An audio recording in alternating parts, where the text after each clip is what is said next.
When you walk into the chamber, it is a blood sport. Victoria had the worst lockdowns in the world. We have had a pretty shit time. As you know, October 7, 2023, and the reverb back me having the largest Jewish community in Australia, businesses being targeted, school kids being targeted, synagogues being firebombed, weekly protests, government doing nothing, spiralling worse and worse and worse. And then Bondi happened.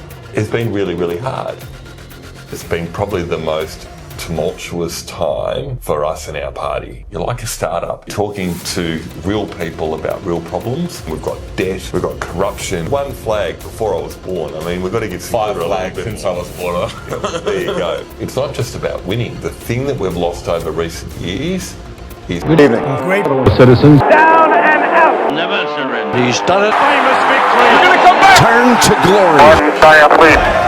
Some know him as a DJ. Others know him as the Deputy Opposition Leader. I'm here with David Southwick, MP. Thank you very much. Great to be with you, Raph. Great to be with you.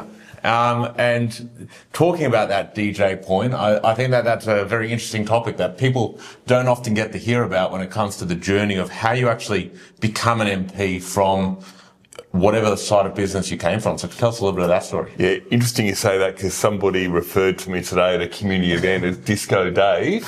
So I was probably the party starter back in the day for many bar mitzvahs, weddings, 21st, and that funded me through school. So at the age of 17, I was doing all of my friends' 18th birthdays, and from there I went on to an events business, and we started doing some big corporate events. I then went on to a cosmetics company, and we gave 10% of our profits to helping youth, long-term unemployed. And I found myself running business, making money, trying to help people. And so it was the cause of helping others rather than actually just running the businesses. And somebody said to me one day, well, maybe you should just go into politics where you can help a whole lot more people. And there was that coupled with the fact that my father was a local councillor. So he was a local government. And so I used to go as a kid to a lot of his school openings and community centre openings. And so I was around it and got the bug and thought, yeah, that one day I'd like to get involved in politics. That's always been a bit of passion of mine, but interesting in that a lot of people in the area where I represent. So I've grown up in Caulfield, a very Jewish area. I spent a lot of my life either going to a Jewish school, but at the other half, doing a lot of stuff in a very non-Jewish area in the western suburbs of Melbourne, the working class of Melbourne, because my dad had his business out there and that's where he was a local councillor. But then when I went into DJing, that was very much around the area that I live and now represent. And so a lot of the people initially didn't know about the rest of my story. So they still knew me really as Disco Dave, and they thought, what a great story of somebody who's gone from being a DJ to being a politician. So it's kind of left out the middle. You look at politics today, a lot more people than ever are getting into politics through getting a legal degree, being lawyers, and then coming into politics.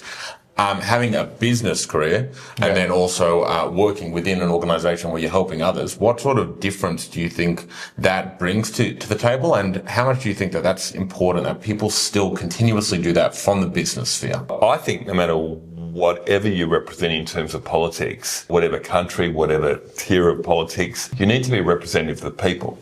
And so what I love about our parliament, if you like, we've got 88 seats, 50,000 people in each area, and they're all very, very different. None two are the same, and they've all got their own challenges. And I think that is also should be reflective of the MPs that they represent as well. And you don't want a whole bunch of lawyers or doctors or just people that work in politics. You want people that represent the people. So, and I almost feel as though anyone, before they do anything in terms of politics, need real world experience. There should almost be a prerequisite that you've got 3 or 4 years minimum of actually doing something other than politics. So you know what it's like. You know what it's like to pay a bill, paying off credit cards, dealing with debt, all the things that cost of living, all the things that people deal with every day. So I think that's been beneficial to me because I know what it's like to run businesses in good and bad times, and I know what it's like to employ staff. And so I've got, I think, a pretty good take on people from all walks of life.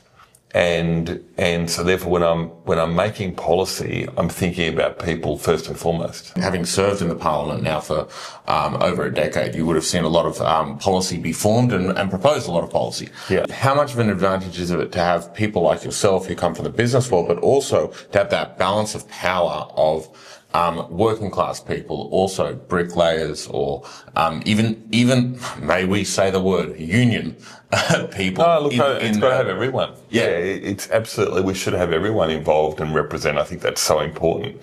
But I think also we must not lose sight of we should never be seen as the experts. So I remember when I was first made an assistant minister for police in my first term of government, and I got the phone call from the Premier saying, hey, we're going to promote you. I know you probably think you're going to get something in the business portfolio, but you're going to be the assistant minister for police. And I thought that was really unusual at that point because I had no experience. But he said to me something that sticks with me clear today is we don't want you to be thinking as a police officer. We want you to think as more strategically about what you will do to help policing more generally.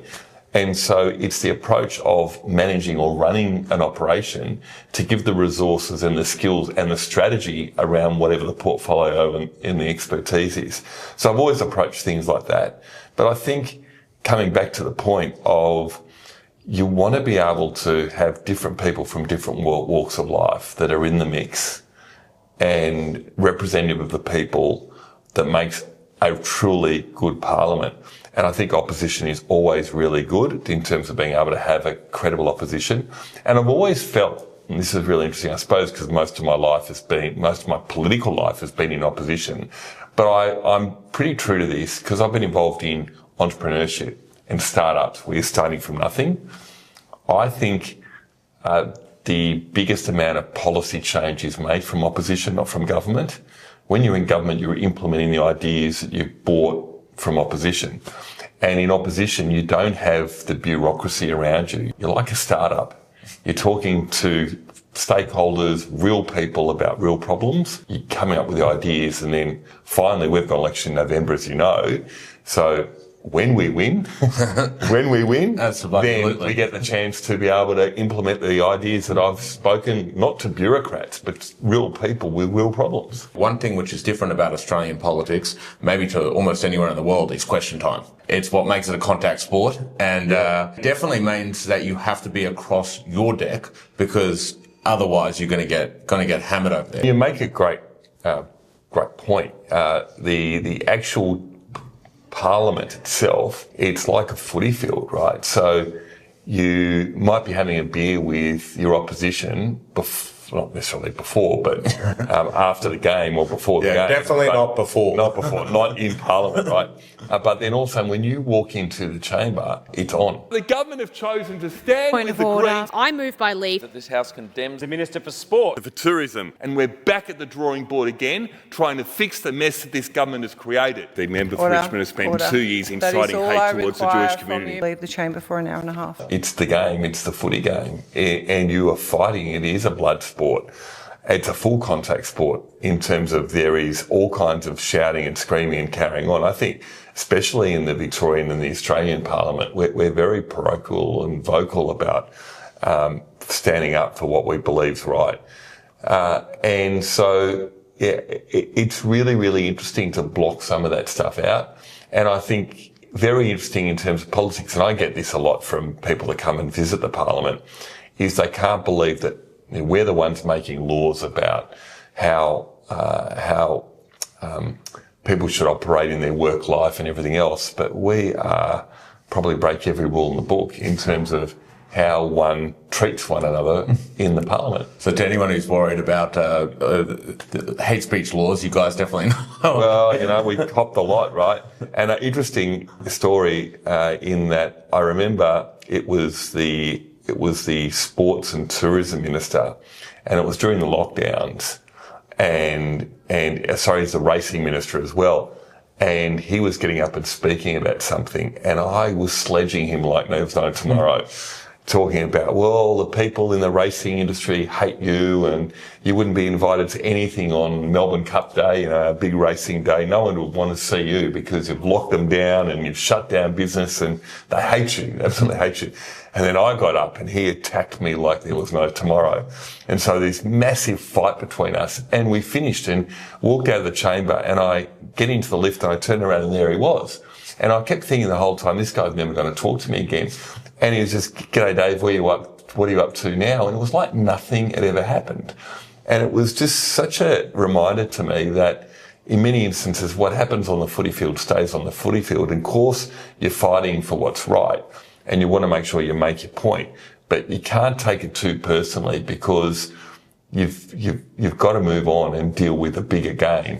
And so, yeah, it is very much a game of ideas, but also you've got to try and put the opposition or the government off their game. That's your job. So what would you say would be the goal? How would you score? Well, I suppose in that particular instance, it's trying to put that individual off their game, because that's why you're sledging and interacting the way you do. But also, you're trying to make the point that you're the better side. And sometimes it does get, I said, we can get a bit childish and get carried away. But yeah, more broadly, I suppose, you're making the idea that the government aren't up to it. And especially in opposition, you want to be able to show that the government aren't doing what they promised. The problem, and I suppose the frustration, is government ministers don't really have to answer a question in question time. So you never really get an answer. So you're waiting for the gotcha moment, but the gotcha moment might be they've forgotten some information, but it is really hard to be able to score, as you say. But I think it's more about how you can then make them look bad in the media, and social media has changed a lot, actually. So interesting just being able to get that rise out of your opposition and then showcase it on social media thereafter. So a lot of people, when they're making their contributions in Parliament, are thinking about their social media content while they're actually making their contribution. You see that, I've noticed that change in the last few years. Paul Keating had social media, it would have been very interesting. Mate, because I want to do you slowly. I'm sure it's the same for American politics in people are thinking about how can I actually sell something to the public? Because let's face it, not many people are watching a parliament and what happens in a parliament, but they do watch what happens afterwards on social media. And if somebody looks pretty bad in the way they've answered something, that'll get a lot of likes. But I also noticed the fact that when there's that slight slip up, then you've got to make that real winner opportunity out of it. And we had a policy, we didn't have a policy, but the government had a policy around some of the knife crime that we've had on a huge amount of machete attacks that have been used. So we called for bans of machetes and all kinds of things. The government decided, well, they were going to follow it, but go one step further. They were going to create these machete bins. So we thought, oh, that's really interesting.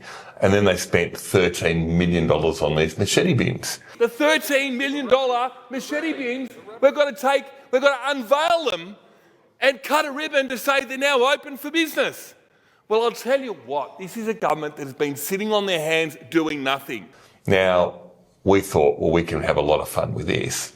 And because they didn't really do their homework in the way that it was done, we took that $13 million and it became, we really leaned into that as being something that was just everywhere.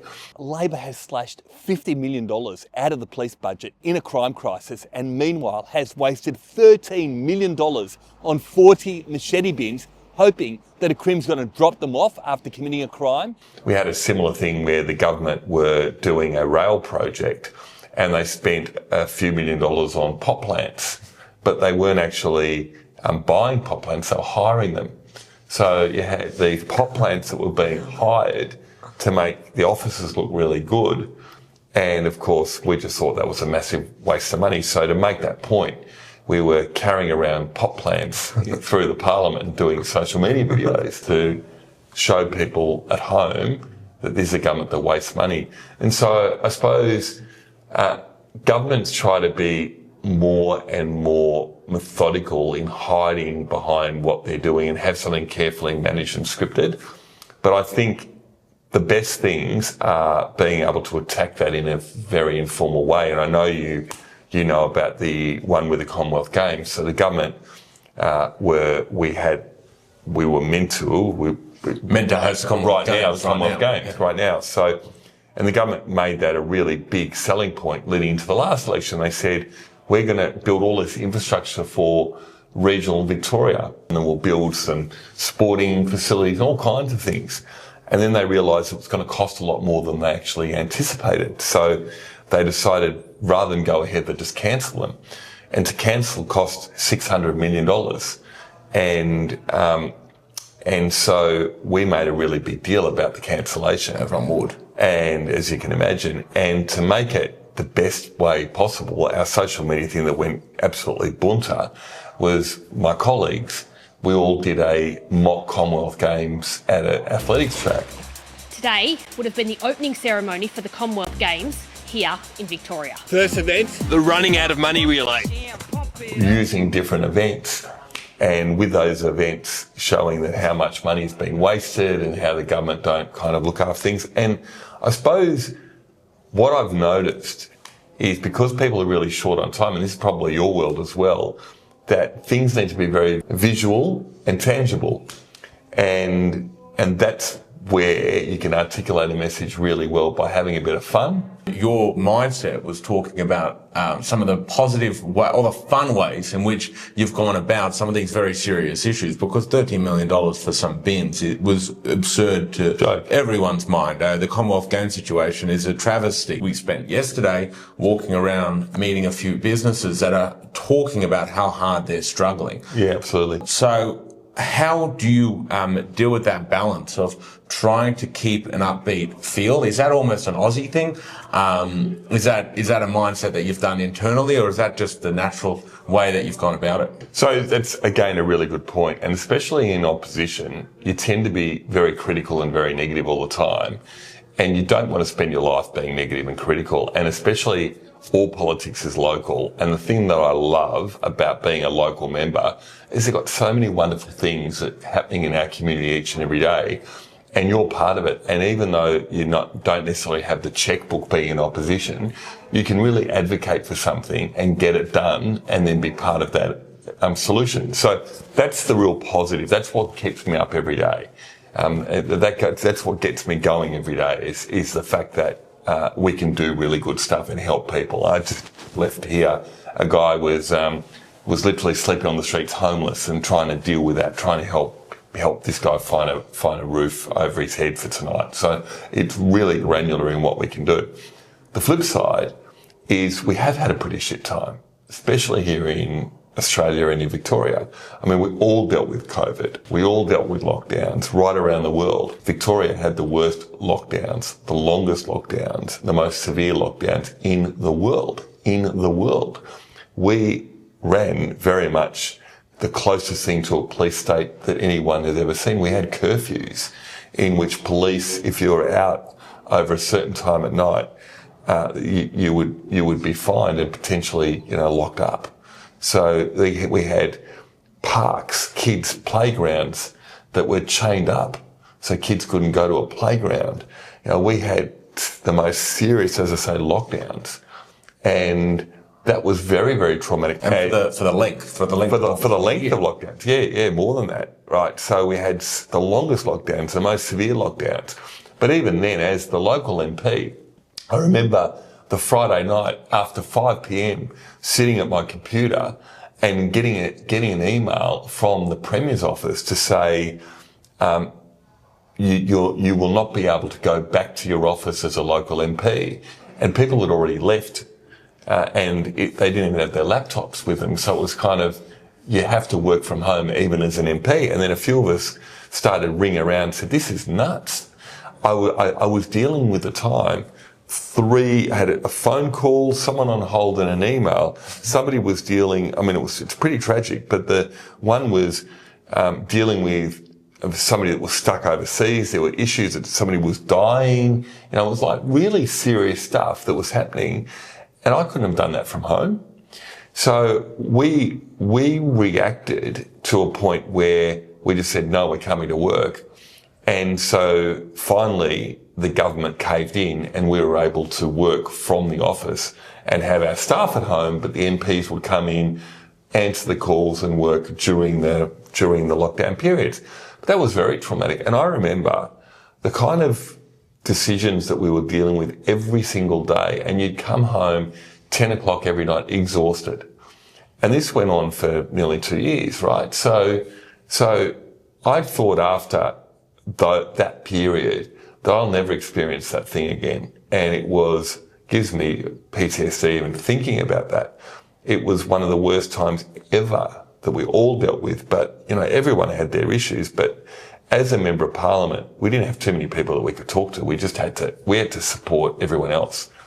So then dealing with that, and then all of a sudden we had, as you know, October 7, 2023, the worst ever terrorist attack in Israel, and the reverb back for the Jewish community in the diaspora. Me having the largest Jewish community in Australia, in Caulfield, over 30,000 people, that we had to support.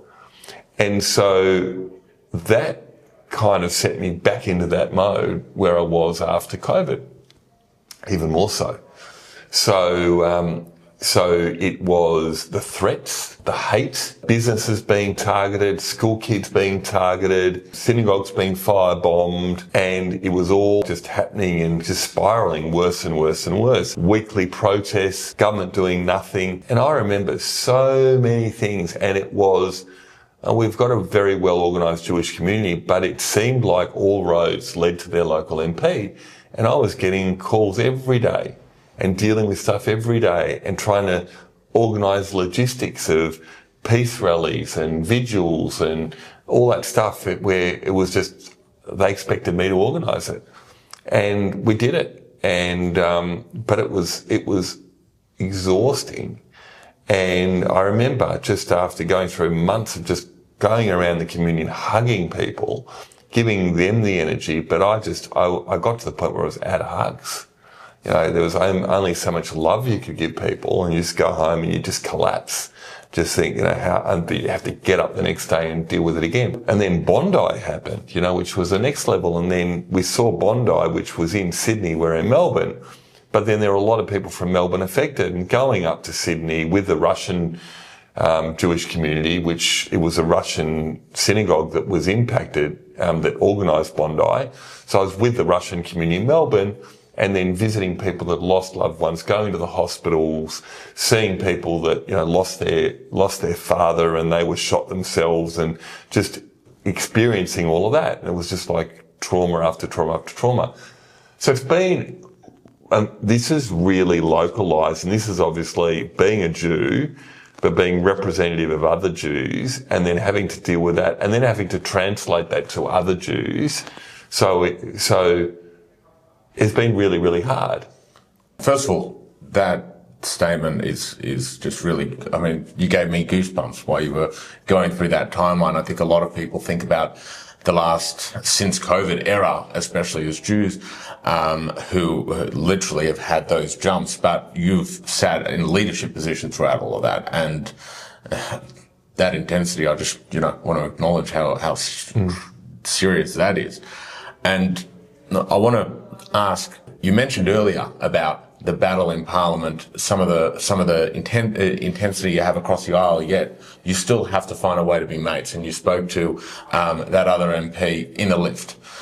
I'm sure over the last 2 years there has been ample experiences and opportunities where you've had conversations with the other side of the aisle, specifically the Premier, while watching these things spiral, while you're seeing it firsthand.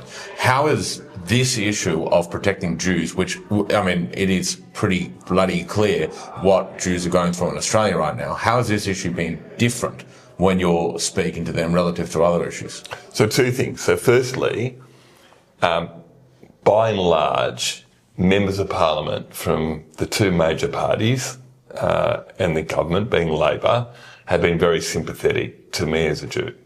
And every time I've spoken in Parliament, I would get the other side come up, give me a hug, and really feel for what I've been dealing with. And there's another Jewish member of parliament from the other side who's been experiencing that as well.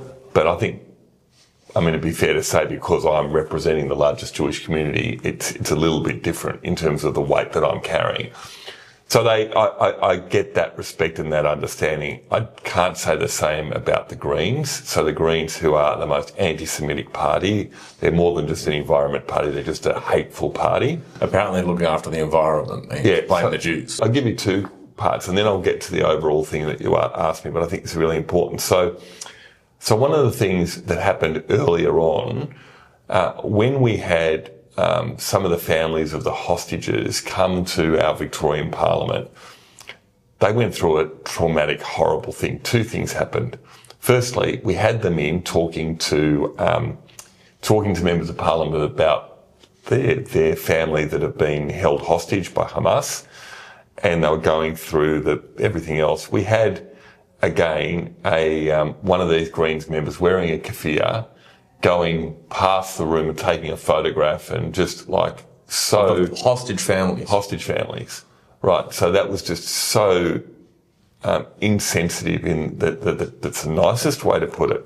And this person would, they wear a keffiyeh in Parliament and do all. And I remember one time she even came past, and I'm sitting at the table because being in a leadership position, I'm right up at the table, and I had my back kind of turned, and she excused me, can I get some water? She did that really deliberately and turned around, and there she was in my face. And it was just like, and there was another couple of times where it was just like, and how just horrible they have been. That's one thing. And that's that group, you deal with them. But back to your point about the government. There's one thing about being sensitive to people's plight, but when there's been a vacancy in leadership, that's been the issue. And for the government and the Premier has been vacant in terms of doing anything to show real leadership, to stamp out the hate. And a lot of it has been, even when a lot of the things started to happen, it was acknowledging antisemitism and Islamophobia, and using the word Islamophobia at the same time as antisemitism way before the Islamophobia issues even happened. And I think just even that, almost normalising or equalising people's issues. And I remember when the Christchurch massacre happened, no one was talking about anti-Semitism, and it was the Jews. And I remember making, contributions in Parliament about the Islamophobia and about what happened with Christchurch, and visiting mosques and lighting candles with members of the Jewish community and making that the focus, because that's what it was. So why are we talking about Islamophobia when it was clearly an anti-Semitism issue?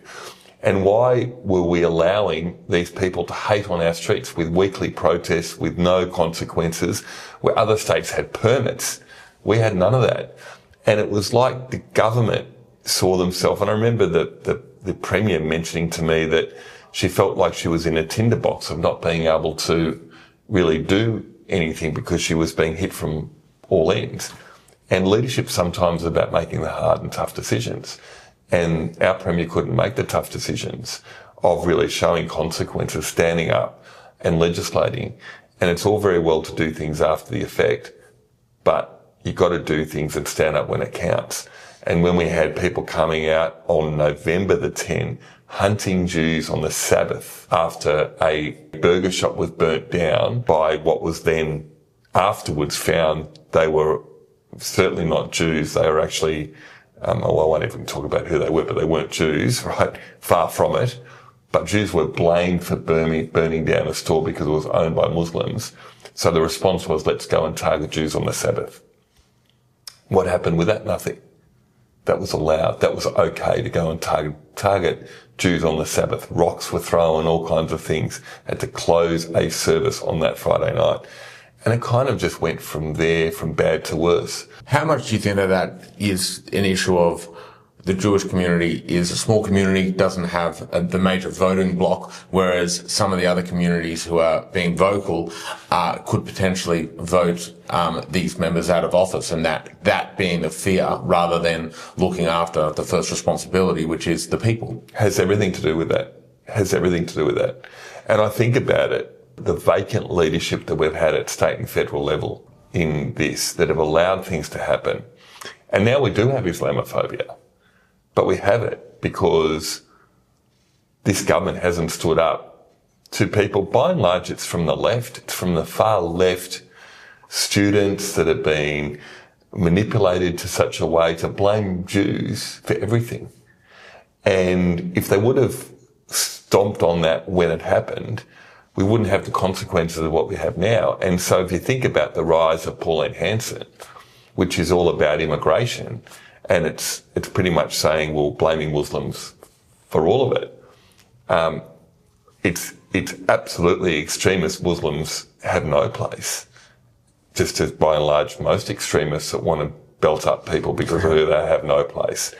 I don't just differentiate. If you're a bad person and you're targeting somebody because of their faith, their background, well, quite frankly, there should be consequences for those individuals. There haven't been in Victoria or in Australia. It's kind of, they've been allowed, but the left have been allowed as well. And I call it the horseshoe of hate. We've had the far right and the far left come together, and they would not agree on anything. They wouldn't agree on LGBTI issues. They wouldn't agree on environment issues. No social issues would they agree on except for hating on Jews. That's where they've come together. The far left and the far right have come together to hate on Jews. And the government have given permission. And that's not right. And the government could have fixed this in 5 minutes by saying, you know what? There's no place for any of this, and we're going to shut this stuff down. We're going to lock people up. We're going to make an example of people. And you know the interesting thing, and probably many people in America don't understand this. Victoria's secret ingredient over many, many years is our multiculturalism, is the fact that people have come from everywhere and made Australia and Victoria their home. Our best immigrants have come here, all the way back. Yes, we've had great Jews that have come here. We've had Italians, Greeks, Chinese, Indians. They've come from everywhere, and they're proud Aussies. And they do whatever they can. They work hard, and they're successful because it's a kind of mateship and have a go moment. And if you work hard in Australia, it is the best country to be able to have success, the best place to be able to, and that's why people come to Australia. And so most people have accepted that and love that. But we've kind of lost our way. And because we've allowed this kind of stuff to happen, the good immigration has been sacrificed by allowing bad immigration, but also not having consequences for people that do bad things. So now what was our biggest strength has become our weakness, and now a lot of people have been lumped into the whole pie with all of this, and that's dangerous. For me, I think that's really dangerous because I still am a big fan of good immigration because that's what makes a country great. Their life. We wouldn't be the coffee city. We wouldn't be half of the things that we are. We're the biggest melting pot of just about everything. It's interesting. Australia Day, because of a whole range of whatever, and, you look at the Indigenous element, and we have a thing in Australia in terms of because of, some people will call it Invasion Day because it was, when Australia became Australia and Indigenous Aborigines were here first.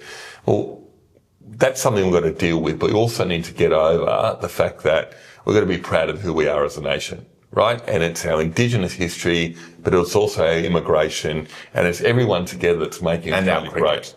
Our cricket and our footy making it great. All making it great, right? Specifically the Brisbane Lions at the moment. Oh, well, St Kilda, we'll eventually get there and win a flag. He came up behind him like a librarian. He never heard him. One flag before I was born. I mean, we've got to give St Kilda a little bit since I was born. There you go, right? But interesting, Raph, I look at America and how proud people are on their Independence Day, and, you know, people wear their flags with pride and they love it. They love their country. I love my country. I love Australia. I think it's the best place in the world, but we need to get a bit of pride back. And I think that's kind of missed a bit. And on Australia Day, we don't have the parades that we used to have. We're starting to get the merch back. But even a year ago, the big supermarkets were banning Australian merchandise because of political correctness. That's just crap. You know, we've got to be able to wear our flag with pride, wear the thongs or the flip-flops or whatever you want to call them on our feet. We've got to be careful. But we've got to wear those on our feet because they're the Aussie flip-flops. They call them flip-flops in America. Yeah, I've made that mistake at Basics. That's a story for another time. Well, whatever they're on your feet. We were the ones that invented those, I'm sure. Well, you got Australian versions that we love. But the thing that's really interesting is, for love of the money, it's very hard to find much of a celebration. Some will have the Aussie barbecue and everything on Australia Day. But you know what I love the most? I go to Government House. And in Government House, it's full of about 18,000 people because they open it up to the public. People going. And there's 18,000 people go through Government House on Australia Day. And you know how many of them are newly arrived citizens? 16,000. I was going to say, I can't imagine too many Aussies. So all of the new citizens go there because they can wear their Australian stuff with pride. Because isn't it ironic, in Government House, you know, which is the UK, you know, where people would claim, you know, it's the UK did the invasion stuff, but that's where you can feel comfortable wearing Australian merch. I remember growing up as a kid, we'd all do the Haviana challenge at the beach and all that kind of stuff, which is kind of... But I think it's coming back. And so just to finish off on that, I think people had enough of that bullshit. Yeah. And the wokeness has gone too far. And so people turn around and say, I am actually proud to be an Australian, and we need to get beyond that. And that's where I think there's a whole resurge of being a proud Aussie, and you know, I call it the big V, which is also the big Victorian as well. You've just spoken quite a bit from your experience being a Jewish member who's representing the biggest Jewish community to what Australia is and what it means to be proud to be Australian.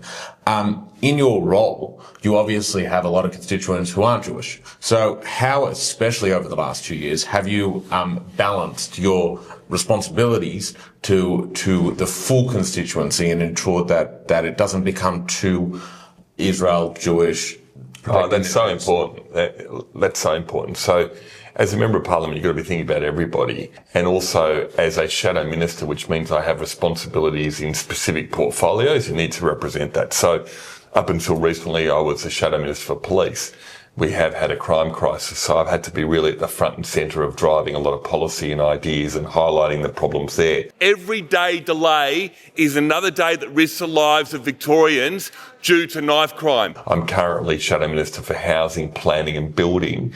We have a housing shortage, so we've got to come up with ideas to be able to get confidence in people building more homes, construction going in Victoria. And so that's something which is a bigger gain. This government isn't building homes, only dishing out permits. You can't live in a permit. We need the homes. And I've also got events and tourism. Now, one of the things that I think many in America will know, we are so well known for our events in Victoria. We're the events capital, I reckon, of the world. Things that you'd all know is like the Grand Prix and the Australian Open. They're signature events. The grand final. The Comedy Festival, believe it or not, which we've just come off, right? So these are really... No longer the MotoGP. South Australia has pulled off a major sporting coup. Snatched the MotoGP from Victoria. 284 jobs, and further noting the $600 million cost in scrapping the Commonwealth Games in regional Victoria. No longer the MotoGP, so we've got to replace that, and we can't be complacent. And I think that a lot of people turn around and say it's a bit like large businesses. Once you've been in this place for a while, you can get a bit comfy. And so the challenger brands come nipping at the heel and saying, we're going to do better. And I'll give you a great analogy. South Australia, the Premier over there, they have something called Gather Round, which you'll be very familiar with, which is a week-long time of footy in which, you know, Victoria's been the home of AFL, but South Australia have taken the Gather Round of footy that week. Now, a year or so ago, I think it was a year ago, Jack Higgins. Oh, Jack Higgins, yeah. Well, Jack Higgins, they asked Jack, what do you think about South Australia? Any plans for the week in Adelaide? No, I don't like Adelaide, so I've only been playing Call of Duty with the boys. So what did they do with Jack Higgins this year? The 26-year-old and girlfriend Tanisha gladly accepted an invitation to explore the best our state has to offer and enjoyed most of it. I love Adelaide, but I hate this. So that's clever of a government saying we're going to actually have a bit of a fight because we're proud in terms of South Australians. I'm a proud Victorian and I want to have the fight with other states and also internationally as well. I want to poach other events. I want to make Victoria the place to come and visit. So that's what I'm doing in terms of events and tourism. But more broadly, I think it's really important in terms of the thing that we've lost over recent years is confidence, certainty, hope, and a bit of pride. So we're coming into election in November and they're not necessarily policies, but they're a vibe. And I think we need to get the vibe of why we should change government. We've had a government now in place for 12 years. It's a long time. In over 20 years, they've been in power, over 25 years, they've been in power for 21, 22 years of it. There's a government been in power a long time. We've only had 4 years in 25, 26 years of government.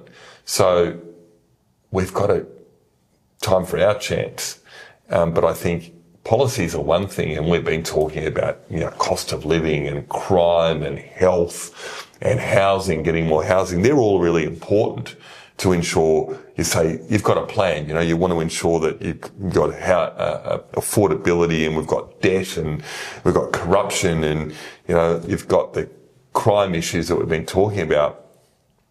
And we need more homes in Victoria and we need a better health service. Really, really important. But what's the vibe? The vibe is making Victoria the best place to live and the best place to visit, and having the pride to say, you know what, I'm a proud Victorian and we've got so much to offer. And I see Victoria at the moment like a bloody good business that's been managed poorly. So what do? You stick the business into administration, you boot out the old lot, you bring in a new lot, have a bit of a restructure and a touch up, have a renovation, and then away you go, you start selling again. And that's what I want to do. Well, you talk about the election coming up, and there is. You also mentioned quite a bit about the complacency and the vibe. We started talking a little bit about COVID, which is the way in which the Labor government have reacted is definitely a reasoning for what Victoria looks like today. However, the Liberal National Party, have to win quite a few seats. Plus, we have One Nation coming up the wing, and there are questions about the Liberal Party in Victoria. So how internally, as deputy leader in that position, how do you see that responsibility, and what decisions are you trying to make to deal with that and win? So that's a really good question. We've spoken a lot about footy today. So let's talk about footy just briefly again. So when you've been part of a losing side for a long time, it's very hard to keep the momentum and the energy and the team together. And I've got to say, and I think most people watching would agree, that it's been probably the most tumultuous time for us and our party in this term, in these 4 years. There's been lots of change. I've been the deputy leader twice, so I was out. So it's my third time as deputy leader in not many years, and with 8 months off. But why is that? And the reason why is because it's been very hard for people to see the win in front of them when your team's going badly. But now we've got the worst government I think we've ever seen. And all of a sudden, a lot of my colleagues and people in the party and members and everything else are turning around and saying, well, actually, there is a chance of us being in government. And a chance of success changes the mindset for people to say, well, we can't do it, to actually we can do it. And we will do it. And then if we do it, then we've got a different job to do. So all of a sudden people are thinking differently. That's really, really important going into an election. So that's good, important, and we've got to keep that momentum going. But I think the other thing which is really important for your viewers to understand is it's not just about winning, but what happens the day after. And the day after is we've got to make sure that we can get rid of the debt, but at the same time grow the pie through investment, roll out the red carpet and say Victoria's open for business again. So we've got to have a different attitude. The attitude change has to happen straight away. So we need to think about what does the next 10 years bring after we come into government. Otherwise, we're going to be back in opposition again. So there is that. And you mentioned about One Nation and others, and that's why I've spent a bit of time today talking about the vibe, because I think we've got Jess Wilson, which is an unbelievable leader. She's young, she's energetic, she's got a young family, a young son now, and she's ready to go and she's smart. And that gives me a whole lot of hope, because you've got a young person that has a lifetime in front of her. So it's not like she's going to be there for a term and off she goes. She can really set the next 20 years.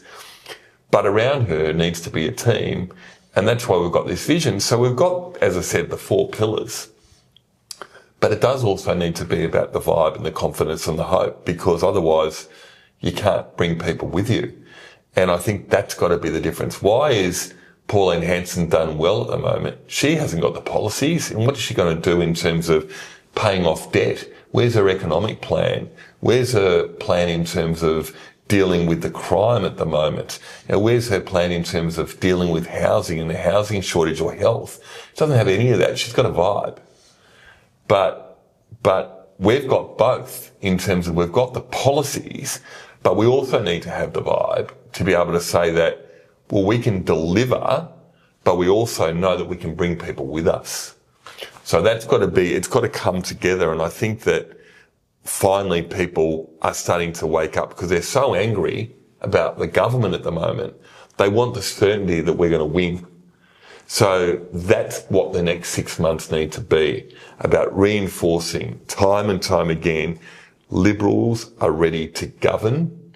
The only way to change the government is to vote Liberal. And that's got to be the message and nothing else. Because if people have a protest vote, the biggest concern is they end up with what they've already got, more of the same.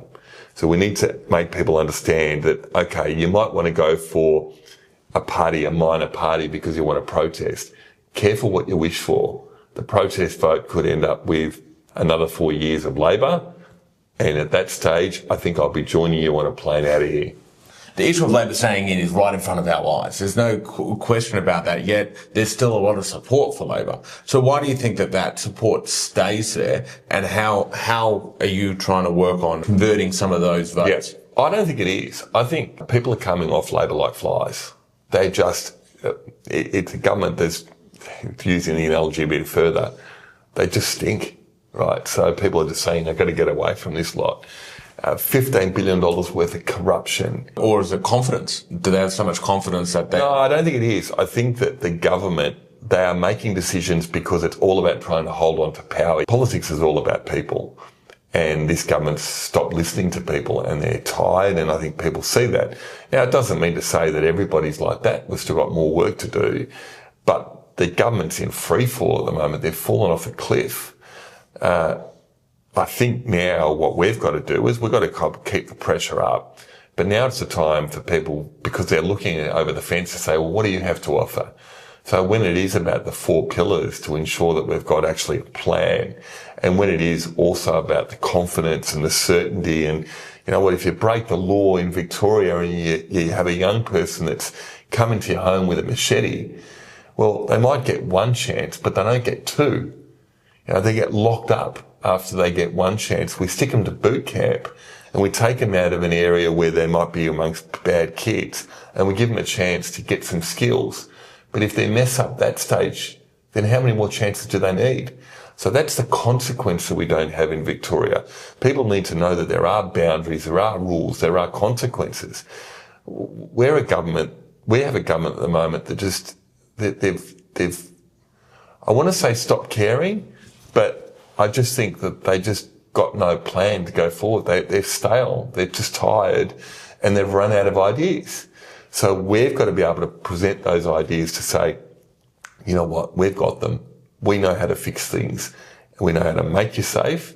We know how to ensure that we'll be able to, you'll be able to live in an affordable way, to be able to live the way that you at least used to, and you can buy a home, you can get healthcare, but also we can get confident investment back so we can pay for all of this. And what do you say to the people who maybe are coming off Labor, but look at the Liberal Party, especially in Victoria, and say, well, look at all the change that they've had, look at their internal management, maybe let's give One Nation a go and see if their further right-wing style of politics is going to make a difference? Careful what you wish for. That's what I'd say, because if you give One Nation a go, or any other minor party a go for that matter, all that does is it divides the vote, and the party that you want to try and get out gets another term. So that's what I say. If people actually want to change the government, parking their vote with us is more certain to be able to do that. So I think the starting point needs to be, if people are really angry with Labor and what they've done, then the most certain way to do it is to vote for us. But what if their perspective is, we saw what happened in South Australia, how One Nation have had quite a strong run, and maybe there is a chance that One Nation could get over the top in Victoria. One Nation. So what's the difference? What I'm trying to ask is, what is the One Nation won't come from zero to hero to all of a sudden win an election in Victoria. They might win a few seats. But from a policy perspective, from a who the Liberal Nationals are, what is the defining difference? Well, the defining difference is that in all of the areas that are critical to actually changing things in Victoria, dealing with crime, dealing with the economy, dealing with health, and dealing with housing, in those areas we've got a plan to fix it. And we've done the work, we've done the hard yards to be able to fix it. And I think people need to know that we will do what it takes to ensure that that does happen. And so we're at a defining moment here in Victoria, and I don't think people can chance the fact of another 4 years of the government that we currently have. And let's face it, we haven't had that opportunity. And I say to people, give us a go. Give us a go. You can always park your vote back with Labor afterwards. Don't do a protest vote, because a protest vote is just a protest vote. But the vote come November should be an investment vote. You're investing in Victoria's future. So if you really want to see change and you want to see a plan of a team that are quite serious in doing that, and I know we've had our challenges, but again, I come back to the footy analogy. It takes some time to get the players right and to get people on the park. We're there. We're passionate, we're hungry, and we want what's best for Victoria. And so this isn't just about, oh, well, let's have a bit of fun and games, because this is not just about fun and games. This is about the future of our state. And so I think we're at a crossroads of where Victoria is going to be. We are very serious about change. We've got a fantastic leader in Jess Wilson. I'm very, very lucky to be part of the team and to be her deputy. And I will give that guarantee that we'll work hard every single day leading up to the election, but even more importantly, afterwards, to make Victoria the best place in the world to live, to work, to invest, and to enjoy a lifestyle, because that's what it should be. Well, thank you very much for your time, and I very much hope that the big V stays the proud V that stands in front of a VB. Thanks, brother. Cheers. Good on you.